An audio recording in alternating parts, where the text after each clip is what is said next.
Hello, dear fans, friends, and subscribers. Welcome to the Daily Cricket Show, the Cricket Happening Show, with your host Ram today. This on a Sunday, and it's a very exciting Cricket Happening Show, especially the day-night Test match yesterday. As I was telling, it was really proceeding for the 3 days in a very drab manner, and one never expected what happened today. Something which was out of the ordinary as Devendra Bishoo, actually the right arm leg spinner, what he did is he actually picked up 8 wickets today to dump the Pakistanis. In fact, the Pakistanis were sunk into the mire today by Devendra Bishoo's best bowling analysis. 8 wickets for him, 8 for 69 as the Pakistan sunk to 123 all out. In fact, West Indies were the ones who actually were all out for 357, so not much of a resistance after what I mean, if you look at it, it was only some 42 runs were added, and Misbah hugged the captain, deciding not to enforce the follow on, and and probably thinking of actually making some quick runs and probably declare the innings and then put West Indies a target. But what really happened was that turned out to be the real undoing, I would say, as Devendra Bishoo capitalized on that and started picking up wickets on a customary basis as he totally sunk the Pakistanis into a hole here by picking up 8 wickets for 69 runs. Brilliant bowling from him. As I said, he capitalized on the sense of urgency that Pakistan was showing, and Pakistan were rooted out for 123. And now this there has been some Devendra Bishoo has injected some real life into this day-night Test match here in Dubai, with the final day coming up, where it is going to be even Stevens right now, I would say. And the reason I say that is because 8 wickets are required for Pakistan to. In fact, they were set a target of 346 runs for victory, and it was the West Indies who have at close of play they were 95 for two, and so it's like West Indies requiring another 251 runs to actually win this particular Test match. And well, what a way it would be. And Pakistan require 8 wickets. So at this time, one has to probably say it is even Stevens. Both have an opportunity, but see how the match has turned. Yesterday, I was talking about this, about injecting some life into the pitch, and suddenly there has been some great life injected on this pitch, and now we are staring at a possible result tomorrow on the final day. So that is something that I'll be talking about, and then about Devendra Bishoo's exploits. And as far as the first ODI between India and New Zealand were concerned, New Zealand were really rocked by the debutant Hardik Pandya. Yesterday, I was talking to you, I was telling you that Hardik Pandya has not been performing well even in the domestic tournament in India, but he was persisted with probably by Dhoni, I suppose. And look at what Hardik Pandya did today. He had the New Zealand batsmen on the rack. He and Umesh Yadav put them on the rack at 40 for 5. It was a very good toss to win for Mahendra Singh Dhoni, and immediately he decided that New Zealand will bat first, and New Zealand were in some all sorts of trouble. They were 40 for 5, and Hardik Pandya, who actually made his one-day international debut today, receiving his cap from none other than the former great all-rounder Kapil Dev, as actually did a fine turn for himself on a debut. He went on to pick up 3 wickets for 31 runs, especially coming into form with the sideways movement offered by the Dharamshala pitch, and he also became not only did he make a wonderful debut, but went on to pick up the man of the match on his one day international debut. So that would give him ounces of confidence now for the remaining matches. So we'll be talking about that, and it was in the end, it was Tom Latham of New Zealand who was holding the innings together, and he actually took them. He became the first New Zealand batsman to carry a bat through the entire innings as an opener. Has he contributed substantially with the New Zealand recovering to 190, and India definitely required some effort, but all those flowing effort was coming in from none other than Virat Kohli, who was absolutely entertaining the crowd with his range of strokes today, especially the cover drives were absolutely majestic when he played it. So that is so these are the two matches that we are going to look into. So let's head on towards the main match, and that would be the West Indies versus Pakistan, the day-night test match, the 4 days play. And today Shane Dowditch and Jason Holder started, and well, as I said, it was not easy going for the West Indies at all. They were struggling. In fact, Yasir Shah actually getting the wicket of Shane Dowditch, who played down the wrong line, LBW for 32, 6 fours. Jason Holder was also a victim of the bowling of Yasir Shah for 20 with 2 fours. And when Miguel Cummins was clean bowled by Yasir Shah had taken 100 wickets in his test match, and 100 wickets for Yasir Shah. So congratulations to him. He truly deserved it. He bowled extremely well, and he also picked up a 5 wicket bag in the process. So that is something which was greatly done by Yasir Shah. So Yasir Shah definitely would be very happy with this effort.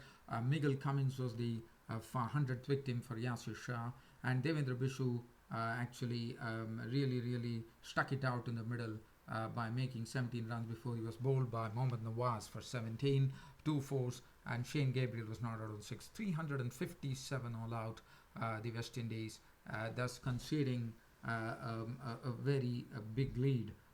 In fact, one probably was thinking whether Misbah-ul Haq, the Pakistan captain, is going to go and actually enforce the follow-on, but it was not forthcoming. In fact, Misbah-ul Haq decided that Pakistan would bat. So just having a look at the figures for Yasir Shah. Yasir Shah, 43 overs, 15 maidens, 121 runs and 5 wickets, and en route going on to his 100th test wicket for Yasir Shah. Now, so I'm not going to the billing figures, but definitely I'm going to talk a lot about Devendra Bishoo here. Now, Pakistan probably not declaring, probably not enforcing the follow-on for the reason that they wanted to make some quick runs and then probably put the pressure on West Indies to go for a target, which was a very good thought on the part of Misbah-ul Haq, no doubt about it. But little would we have realized that there was something, an 8-wicket bag to come for Devendra Bishoo in their quest for quick runs. So let's see what happens. Sami Aslam, Nazir Ali were the ones who actually opened the innings, but Gabriel gave them a pretty early breakthrough by striking it rich, by getting rid of Azhar Ali when he had him LBW for 2, and Devendra Bishoo actually sent Asad Shafiq packing as he attempted a sweep stroke and he was adjudged LBW, and in fact they were 20 for 2. In fact, Devendra Bishoo was brought into the bowling attack pretty quickly by Jason Holder. I thought it was a very good piece of captaincy, probably sensing that Pakistan are going to go on the attack. I thought it was very good captaincy on the part of Jason Holder, the West Indies captain, bringing Bishoo pretty early in the piece, and Bishoo striking.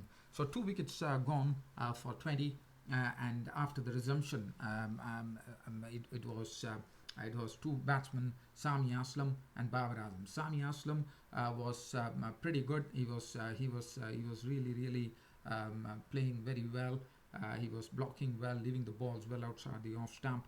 But Babar Azam was severely tested by the bouncers. In fact, Gabriel and Cummins decided that they are going to do something what Wahab Riaz did for Pakistan with a barrage of bouncers, and that's what precisely Cummins and Gabriel did by testing them very hard.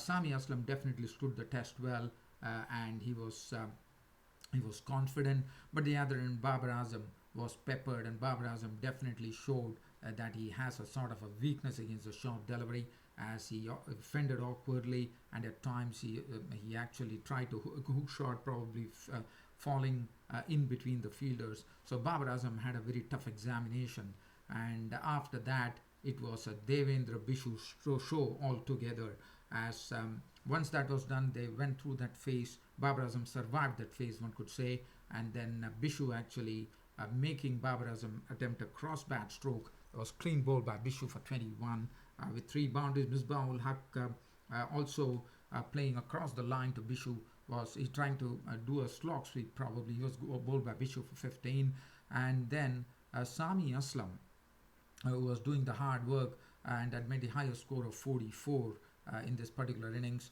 was also a victim of Sami Aslam actually gave a catch to Blackwood for 44, slashing the third man. He was gone, caught by Blackwood for 44 with 4 boundaries, which made it 112 for 5 when Misbah ul Haq was gone, and Mohammad Nawaz was the next to go.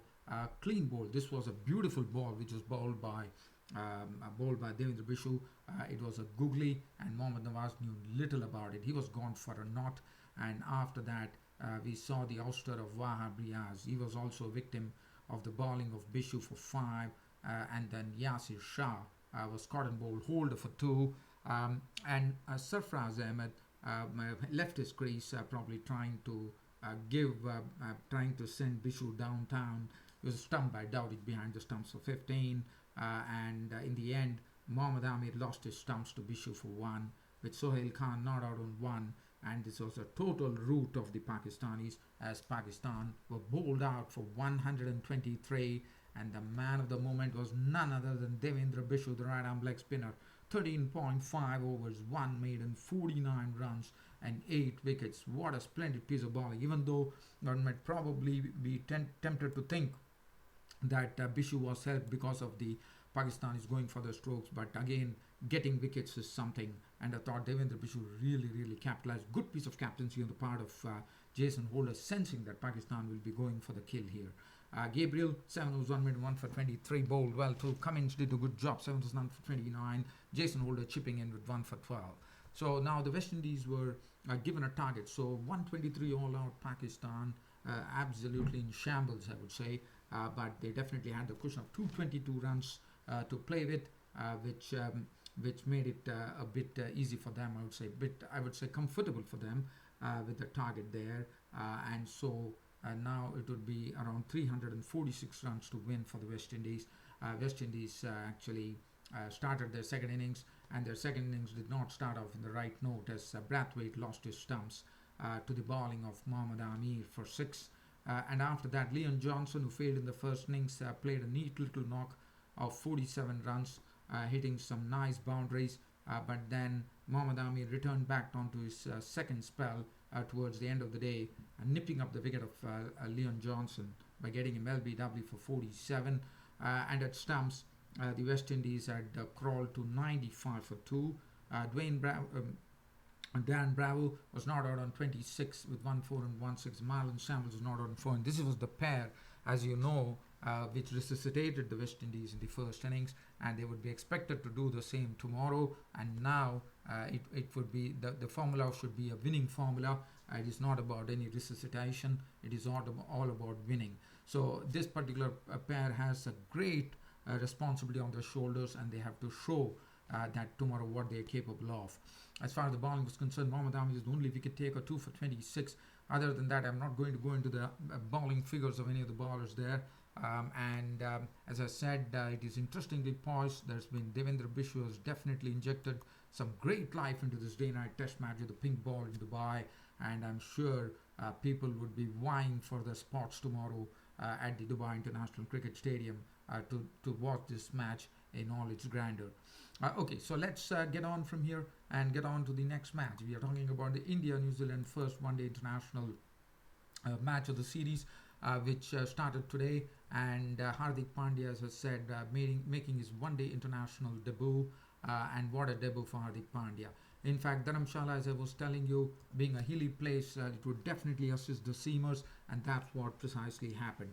Looking at what New Zealand did, the New Zealand were in trouble right away. It was a very good toss to win from Mahendra Singh Dhoni, who decided to insert the Kiwis into bat, and it all started with Pandya shaping the ball away. We saw that the ball was doing something, and there was good assistance for the bowlers. The ball was moving about. There was some sideways movement too, and Pandya was the one who took advantage out of it initially, as Martin Guptill got a ball that he actually was leaving him, but he was snapped up by Rohit Sharma for 12. So that was wicket number 1. 12 of 11 balls to 3 fours. Guptill gone, 14 for 1 in the second over.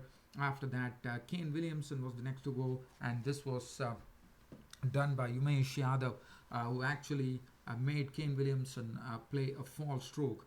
He was gone, caught Mishra bowled Yadav for 3, and in one single over, in fact, Yadav went on to nip up the wicket of Kane Williamson for 3, and he also picked up Ross Taylor by getting him for naught to reduce the New Zealanders to 33 for 3. And after that, we saw Hardik Pandya get into the act in a big way as Corey Anderson was the victim. As I said, he was getting the ball to move about a great deal. He was testing the batsman, and Corey Anderson was the other one who got trapped into this particular bowling of Pandya. He was gone. He was gone or caught by Umesh Yadav for 4. Very good catch taken by Umesh Yadav. Anderson trying to send him high into the air. He was gone for 4. And Luke Ronchi, that was a big wicket. He was gone for naught. But the other man, Tom Latham, at the other end was watching it all happen in front of his eyes as the New Zealanders were really struggling at 48 for 6 at one stage. 48 for 6, James Neesham walked in, and immediately Tom Latham was actually holding the innings together. He was playing some strokes, but he was the one who was keeping the scoreboard ticking amidst all the wickets that were falling for the Kiwis, and he was doing well as James Neesham joined him. But this was the time where Mahendra Singh Dhoni's captaincy came to the fore, realizing that Kiwis were really searching for the ball here. He decided that he will thrust in his new spinner Deepak Jadhav, because he knows that Deepak Jadhav has never bowled, and so he gave the ball to Deepak Jadhav, the Rada Murphy, and the Rada Murphy responded in the best possible way for his captain, as first he forced James Neesham to actually spoon a catch back to Jadhav for 10 of 25. That was 1-4, and Mitchell Santner was goner of the very first ball he received, as he was caught by Dhoni of the bowling of Jadhav for naught. And once again, this New Zealand innings was really crumbling at 65 for 7. And in fact, it was a good piece of captaincy by Dhoni. He could have brought either Amit Mishra, but he instead didn't, because he did not want to put the young bowler under pressure, and he brought Deepak Jadhav. And see, this is what Dhoni is all about. I mean, how judiciously he uses his bowlers at the right, brings the bowlers at the right place at the right time. And that's what he precisely did. And he was a goner. Santner was gone 65, and Bracewell, and then Amit Mishra came in, and Amit Mishra picked up first picked up Bracewell for 15, which made it 106 for 8. At the other end, Latham was still holding the fort for the New Zealand as Tim Southee walked in. And Tim Southee, as you know, he's an aggressive bloke. He likes to really hit the leather of the ball, no doubt about it, and that's what precisely Tim Southee did. I mean, in that partnership, it was a breezy partnership. It was from 106 for 8, probably thought they would be bowled out for 150, but Tim Southee made sure that he indulged himself in some very good strokes. It was a 71-run partnership, which came at a very good clip of 7 runs per over, which was done in 10 overs. Tom Latham was the sedate partner. Out of the 71 partnership, it was Tim Southee who was doing it, making it all happen, as he was tonking 4s and 6s, as he clubbed 55 of just 45 deliveries, with 6 4s and 3 6s to give some respectability to this New Zealand total. And Sodhi was the last one to go LBW ball Mishra for 1, leaving Tom Latham not out on 79 of 98 deliveries, 7 4s and 1 6, and becoming the first Kiwi batsman, first New Zealander or New Zealand opener to carry his bat through the innings in a one-day international. As far as the bowling was concerned, Hardik Pandya on his one-day international debut moved the ball beautifully. 7 overs no made in 3 for 31. Umesh Yadav did a beautiful job. 8 overs no made in 2 for 31. Bumrah 8 overs 1 made and none for 29. Jadhav bowled well for bowling for the first time in his international career. 3 overs no made in 2 for 6. Akshar Patel 9 overs 1 made and none for 41. Amit Mishra picking up 3 wickets for 49 of his 8.5 overs. As far as India were concerned, they were given a target here of 190, and well, they started off in some real breezy fashion with Rohit Sharma and Ajinkya Rahane in particular dealing in boundaries and sixes. He was looking very dangerous as the ball was really flying into the fence at a very consistent rate. I mean, he was not sparing. Tim Southee and Bracewell are going for lots of runs, but then, and at the other end, Rohit Sharma was also doing well, but Ajinkya Rahane's wicket was gone for 33 of 34 balls with 4 4s and 2 6s, and Rohit Sharma was out for 14 of 26 balls, 1 4 and 1 6. Manish Pandey was a victim of the bowling of Sodhi for 17 of 22 balls. Dhoni got a hit. In fact, Virat Kohli was the man who took them to victory with a majestic innings. I mean, his cover drives were absolutely exemplary. And also, we saw how he was using that punch stroke down the ground, which was fetching him runs. And he was really flowing. He was really flowing beautifully. The strokes were beautifully flowing from his bat as Virat Kohli finished on an unbeaten 85 81 deliveries, 9 fours and 1 6. Dhoni was run out for 21 of 24 balls, 1 4 and 1 6. Jadhav was not out on 10 of 12 with 2 fours, 194 for 4. India winning the first one day international by 6 wickets at Dharamshala. Hardik Pandya on his one day international debut, taking the man of the match. And what a good turning point for Hardik Pandya after doing so badly in the Indian domestic tournaments here. As far as the bowling was concerned, Saudi leaked 9 overs, none for 57. Bracewell 8 overs, 144. Nisham 1 for 40. Sodhi 1 for 34. And Ish Sodhi was cracked for a winning 6 by Virat Kohli over his head. Mitchell Santner 6 overs, none for 18. India lead the 5-match series 1-0. Well, dear fans and subscribers, I think I have waxed eloquent right now and waxed eloquent more than this, and I hope this broadcast goes through. Thanks for your company and thanks for watching Cricket Happenings. Your host Ram will be seeing you tomorrow. Until then, it's goodbye.